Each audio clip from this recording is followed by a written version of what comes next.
Hoy vamos a usar este día para el razonamiento, para el análisis desapasionado. Y entonces, cuando vos disponés de una tribuna o cuando uno tiene la fortuna de interceder e ingresar a una tribuna donde lo observan, lo ven, lo escuchan, lo analizan 3, 4, 5.000 personas diarias, 5 teatros ópera llenos, o sea, son 5 funciones del Teatro Ópera de Buenos Aires, que caben 1.000 personas, 1.000 y tantas personas, diarios te ven, es un paquetazo, es un compromiso. Y claro, si vos sos un afortunado que tenés ese toque de la providencia, tenés que ser muy cuidadoso. Y uno siempre anda con miedo de meter la pata, de decir lo que no debe decir o que no tiene que decir. Porque el problema grande es que nadie te pregunta. Y cuando nadie te pregunta, nada, vos tenés la obligación de decir la verdad. Porque cuando te preguntan te podés ver acorralado y podés mentir. Te ves acorralado frente a una pregunta y salís por la tangente a decir cualquier mentira. Pero cuando nadie te pregunta y vos tenés la libertad de exponer tus ideas, es un compromiso del carajo. Entonces, este tema que nosotros desarrollamos, o estos temas que nosotros desarrollamos todos los días, están imbuidos de ese compromiso moral con el ausente, con ustedes. Y uno trata, porque el problema es muy claro, no es que estamos aquí en una apuesta para ver si logramos una concientización o si logramos que alguien nos apoye y que nos financie una campaña política y que podamos llegar a ser intendentes, diputados, senadores. No, acá estamos más allá de eso. Estamos más allá de la política y de la mezquindad de buscar algún puestecito. Acá estamos ya dando un mensaje, el último mensaje. No te puedes equivocar. Entonces, hoy vamos a tocar un tema importantísimo. Y claro, cuando vos hablas de un tema importantísimo, y depende de dónde se mire, puede ser importante para un sector, pero para otro le importa un corno. Tu idea, tu propuesta o tu alegato. Pero cuando el tema que vos vas a tocar trasciende fronteras y se ubica, se instala en los intereses del mundo, hay que tener cuidado ahí y a ver cómo sale. De eso vamos a hablar hoy. De la visita de López Obrador a Washington, del recibimiento de Trump y de la importancia que para el continente tiene. Porque Estados Unidos en los últimos tiempos ha tenido 2 golpes extraordinariamente importantes que los ha llevado a deponer la soberbia. No es que sean tan malditos, es un país noble, de gente noble, pero muy soberbio. Estados Unidos, la política de Estados Unidos es soberbia, se lleva todo por delante. Y entonces ahora, la pandemia del coronavirus que tiene 200.000 muertos ya, y la invasión que comenzaba desde América del Sur, de Centroamérica, hacia sus fronteras, los ha hecho meditar, los ha hecho pensar, los ha puesto en la realidad. Y el gran protagonista de eso no es ni Estados Unidos ni el hambre de Centroamérica, sino México. Y específicamente su presidente. Todo un lujo. Pero un tema extraordinario para hablar y desarrollarlo, a ver si se logra transmitir lo que hay en la profundidad de ese acontecimiento. Porque lo que se ve ahí visuales, está bien, un tema, un título de diario, pero en la profundidad de los intereses del continente puede ser, pero determinante. El que López Obrador haya sido recibido ayer con bombos y platillos en la oficina oval del gobierno de Estados Unidos Y para muchos no tiene ninguna significancia, pero para quienes conocen el valor que representa ir, no de rodillas, ir a decirle aquí estamos nosotros y firmar un documento de importancia que integra uno de los países más evolucionados, ricos y potentes del mundo, con otro que no le viera la saga, que es Canadá, y con México, que es parte de nosotros, de los marginados, de los vilipendiados, de los explotados, de los marginados sociales, de los que padecen hambre, miseria y todas las contingencias de la pobreza. Y ahí estuvo López Obrador en nombre nuestro, aunque nosotros no nos hayamos dado cuenta. Y curiosamente casi nadie ayer habló del tema. Por eso es bueno que nosotros rescatemos la importancia del hecho, no la visita es, sino el hecho, que pueden, como nosotros venimos sosteniendo en esta tribuna, cambiar el destino nuestro. Y claro, hay muchos que van a decir, dejate de joder, viejo, si vos sabés que Estados Unidos no te va a respetar nada, que te va a pasar por encima. No, esta vez no. Esta vez te lo puedo asegurar que no va a ser así. Y te lo voy a explicar por qué. Es decir, te lo voy a explicar con la teoría filosófica de Perón. Porque el maestro es el que nos dejó la enseñanza, por eso nosotros podemos hablar. Por eso podemos hablar con tanta certeza muchas veces. Se viene el continentalismo. Ya se ha dado cuenta Estados Unidos que por más bombas y por más energía nuclear que dispongas y por más submarinos y plataformas, verdaderos islas en el mar que son los portaaviones, y es relativo a la fuerza. Hoy en día ya las fuerzas son distintas. Entonces ha llegado a la conclusión de que hay que consolidar el continentalismo, hay que consolidar el continente. Pero se han dado cuenta porque lo están padeciendo en sus propios sentimientos. O sea, yo estoy aquí viendo cómo este país está preocupado por la pandemia, o sea, se muere la gente. Por más poder que tengas y dinero y todo, están heroicamente luchando, pero terrible. Y la otra es el hambre de Latinoamérica, los vecinos, el patio trasero. Y eso es una cosa que al proyectado en el tiempo es dramático. Es dramático y es un problema que en vez de disminuir, porque ellos han utilizado todos los elementos, ellos han hecho experimentos, Estados Unidos ha hecho toda clase de experimentos para controlar Latinoamérica, pero no ha resuelto el problema del hambre. Y ese es el problema que a ellos los acecha permanentemente y cada vez más porque cada vez son mayores la cantidad de habitantes marginados en Latinoamérica. Entonces este poderío extraordinario que tiene, pasa el río Bravo y empieza el drama. Se le vinieron 40 y pico de mil marginados sociales hambrientos de El Salvador, Honduras y Guatemala. Y afortunadamente la manija que manejó con maestría López Obrador les detuvo. Por eso lo recibieron ayer. ¿Qué te crees? Lo recibieron porque se dieron cuenta que es un hombre valiosísimo para ellos, pero es valiosísimo para nosotros también, porque es un interlocutor válido que ahora nosotros tenemos, no teníamos antes. Nosotros no teníamos interlocutores.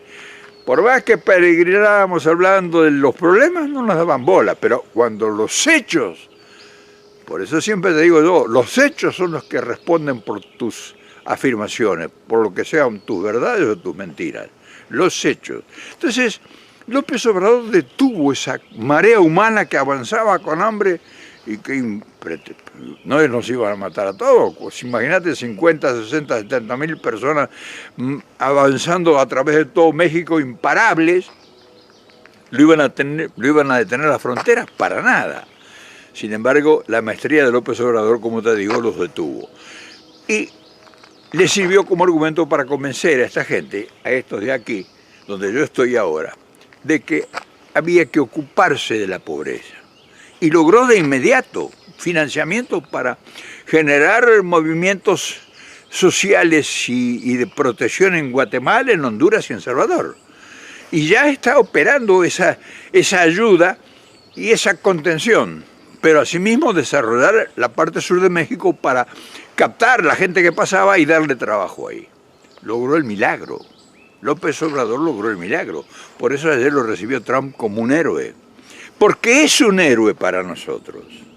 Y te voy a explicar más detalles, porque es importante que lo sepamos nosotros, que estamos distraídos nosotros allá en tonterías, en la grieta, en operadores minúsculos de la política, gente sin capacidades de imaginar nada, que se están peleando contigo, que te están insultando permanentemente, que no tienen un solo proyecto de creatividad para nada, que no tienen capacidades para generar ninguna idea que realmente apunte a resolver alguno de los problemas, excepto algunos pequeños chispazos que ahora pareciera que nuestro gobierno le intenta, pero tienen la desgracia de tener una oposición sesgada y energúmena que no entiende nada más que el razonamiento de la bestia, la fuerza de la bestia, romper todo.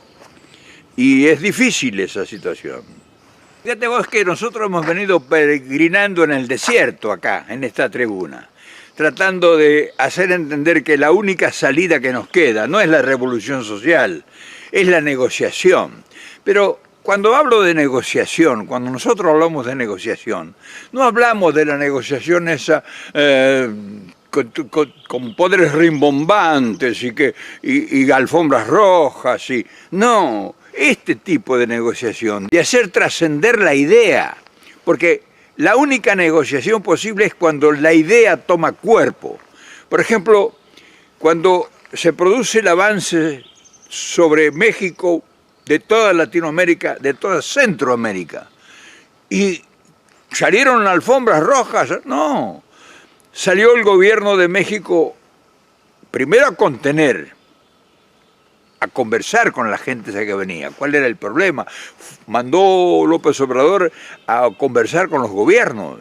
Los gobiernos dijeron, es incontenible, nosotros no podemos parar, esa gente se va porque tiene hambre, porque yo no tengo cómo darles de comer, no tengo cómo darles trabajo, no tengo cómo poner ningún tipo de proyecto en movimiento porque no tengo dinero, estamos llenos de deudas contraídas por los militares que estuvieron en dictaduras y que nos comprometieron el país por 200 años, nosotros no tenemos un centavo, por eso se nos va la gente, de hambre.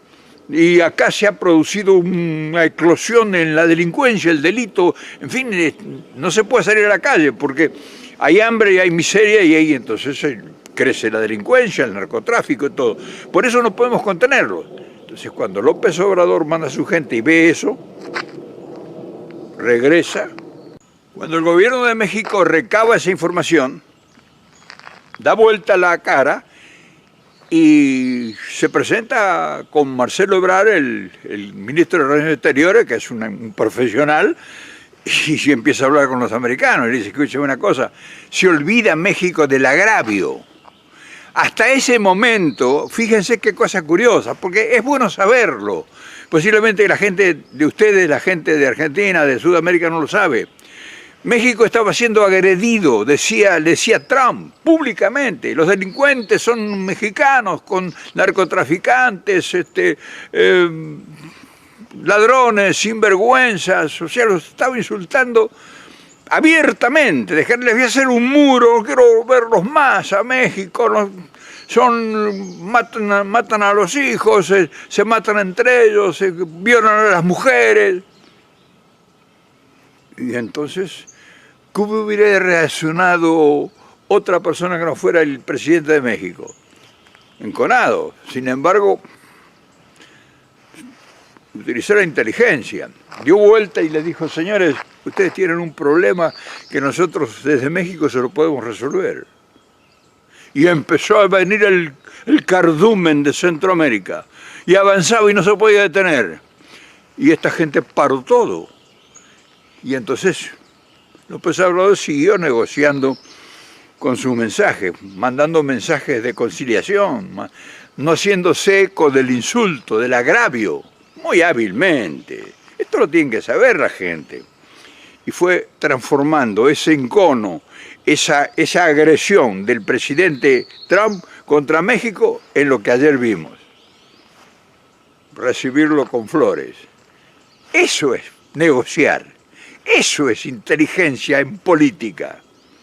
Y entonces habrá abierto una puerta gigantesca para inversiones, para desarrollo, en fin.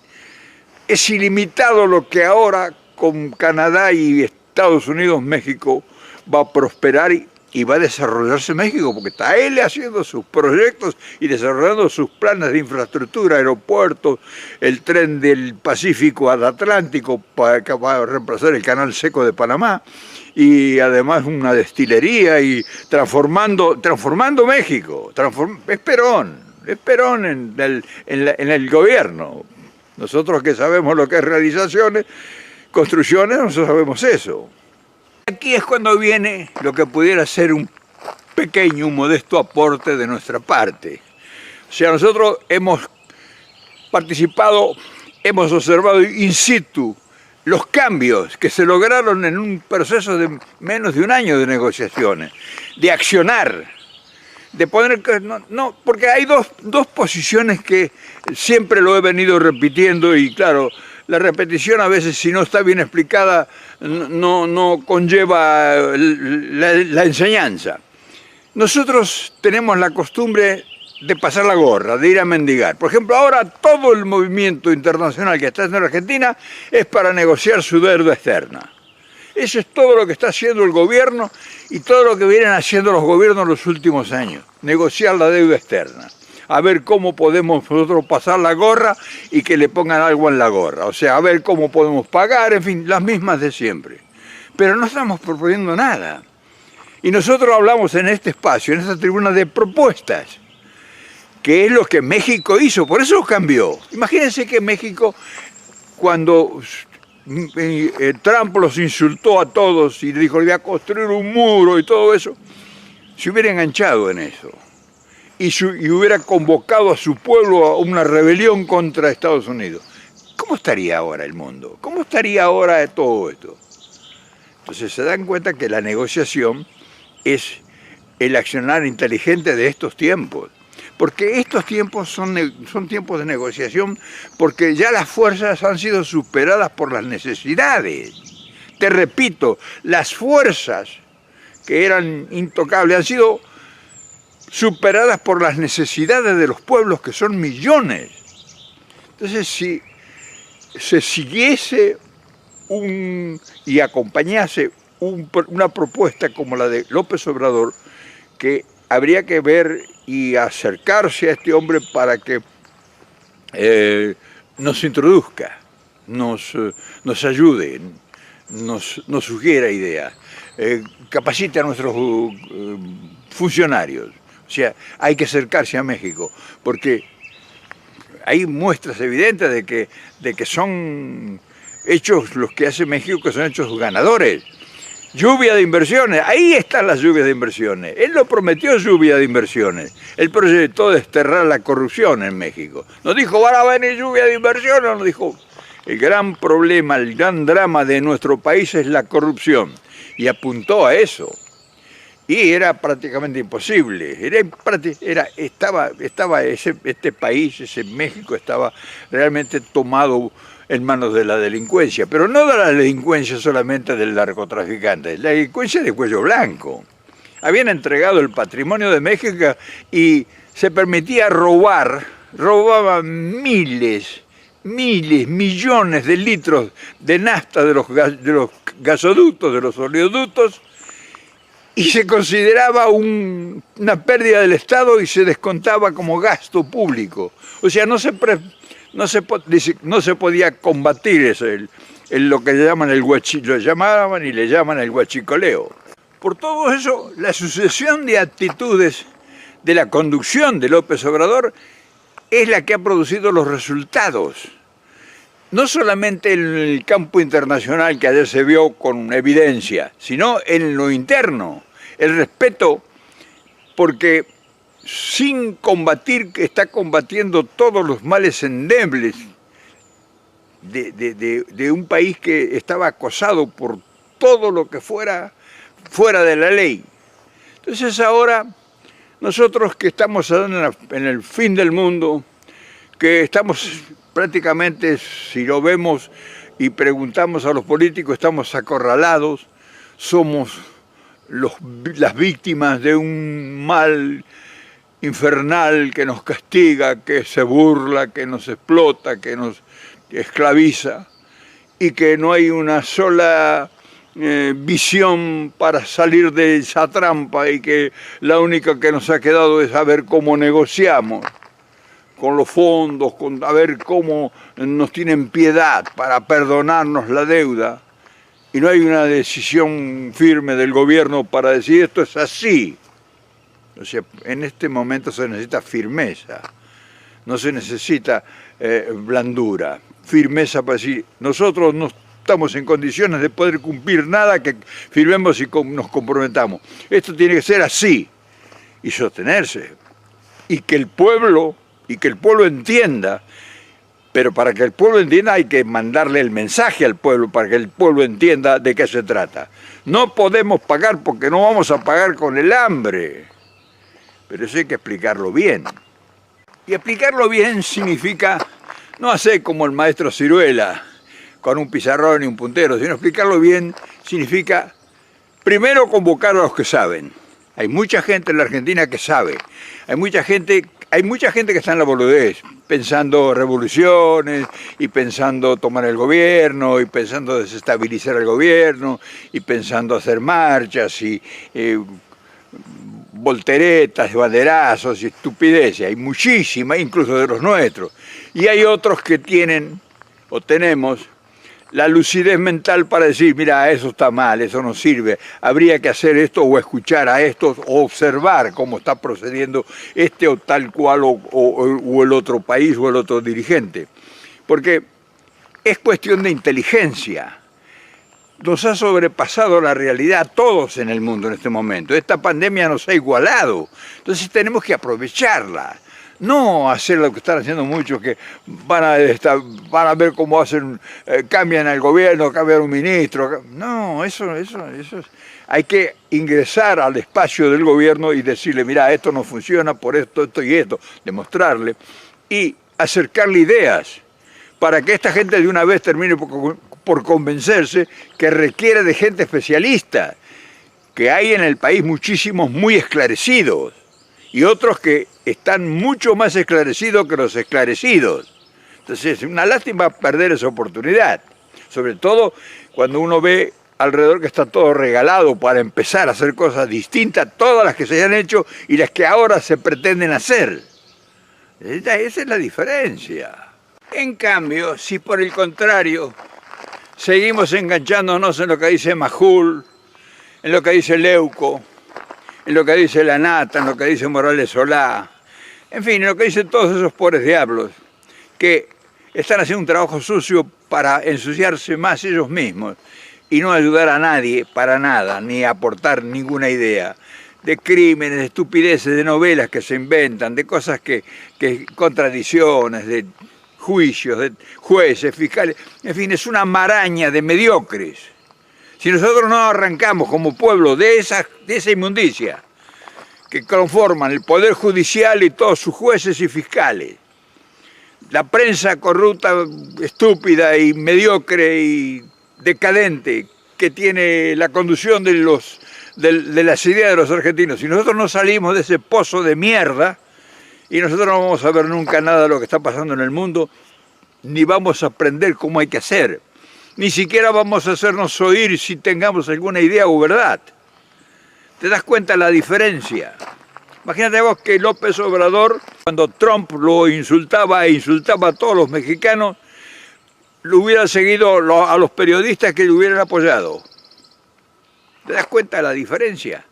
O sea, nosotros estamos frente a una gran oportunidad, pero es una gran oportunidad, depende de donde la veas. Porque si la ves desde la mentalidad de cualquiera de los periodistas, o de cualquiera de los jueces, de cualquiera de los fiscales, estás jodido. Si la ves de la mentalidad de algunos funcionarios, estás en la calle. Si la ves objetivamente desde el lugar de los economistas, te das cuenta que toda esa gente nos sirve. Mirá dónde nos ha llevado, mirá lo que nos está proponiendo. Fíjate, escucharlos lo que ellos proponen. Si hay alguna idea que proponen cómo salir de esto y te lo demuestren. Entonces hay que salir por otra alternativa. Hay que escuchar a otras campanas, hay que buscar otras ideas, otras personas, otros orientadores, otros horizontes. Esto no funciona, no funcionó, no está funcionando, y todo lo que escuchamos como corola, como canto de sirena o como batifondo, es negativo, es perverso, es mediocre. Entonces te invito a que te desprendas de eso y que mires arriba y que escuches a los que saben. Hay muchos en Argentina que saben mucho, mucha gente capaz, y tenemos una oportunidad de hacerlo. Y tenemos en el norte del continente a alguien que ya le está produciendo resultados lo que hace. Entonces, en fin, te dejo la inquietud. Espero que esta charla te haya interesado. Ojalá te sirva. Ojalá nos sirva todo para aprender. Y si me lo vas a comentar, comentame de lo que hemos hecho, de lo que hemos hablado. No me hables de bueyes perdidos porque te voy a borrar. No quiero que interceda gente que viene a perturbar lo que estamos haciendo. Cualquier opinión que no tenga relación con el video lo voy a borrar con todo respeto. Pero estamos trabajando con mucho sacrificio para transmitir ideas. Y no queremos que vengan acá a este espacio a ensuciar el espacio. Vos sos el responsable y debes cuidarlo esto. Mañana nos volvemos a ver, por supuesto.